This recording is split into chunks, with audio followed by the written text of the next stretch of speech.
అక్కినేని నాగార్జున గారు. ఈ పేరు విలువతో పాటు అతని అందం కూడా పెరుగుతూ ఉంది అని చెప్పాలి. అయితే నాగార్జున గారు చేస్తున్న కొత్త సినిమా ఓం నమో వెంకటేశాయ. ఈ సినిమాకు సంబంధించిన ప్రమోషన్స్లో భాగంగా అక్కినేని నాగార్జున గారు ప్రముఖ యూట్యూబ్ ఛానల్ వాళ్ళకి ఇంటర్వ్యూ ఇచ్చారండి. అయితే ఆ ఇంటర్వ్యూలో చాలా విషయాలని చెప్పుకున్నారు నాగార్జున గారు. ఈ మధ్య జరిగిన చైతు సమంతల ఎంగేజ్మెంట్ గురించి కూడా మాట్లాడారు.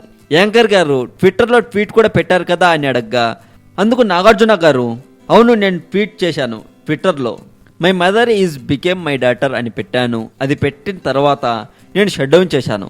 ఆ తర్వాత నాకు అర్థమైంది ఏంటంటే, మనం సినిమా చూసినట్లయితే సినిమా అంతా అయిపోయాక లాస్ట్ ఫ్రేమ్లో మేము అందరం ఉంటాం. అఖిల్, చైతు, నాన్నగారు, నేను, సమంత, శ్రియ అందరం ఉంటాం లాస్ట్ ఫ్రేమ్లో. అయితే శ్రియ విషయానికి వస్తే మా అఖిల్కి రాబోయే అమ్మాయి పేరు కూడా శ్రియ అవ్వటం గ్రేట్. నాన్నగారే అలా డిసైడ్ చేశారేమో అనిపిస్తుంది ఆ ఫ్రేమ్ చూస్తుంటే అని ఆ విషయం జస్ట్ ట్విట్టర్లో పోస్ట్ పెట్టిన తర్వాత 1 minute ఆ విషయం అనిపించింది అని చెప్పుకొచ్చారు. ఇక నాగార్జున గారి సినిమా హిట్ కొట్టాలని మనస్ఫూర్తిగా కోరుకుంటుంది టాలీవుడ్ సెంట్రల్ ఛానల్. మరింత టాలీవుడ్ సమాచారం కోసం సబ్స్క్రైబ్ చేయండి టాలీవుడ్ సెంట్రల్.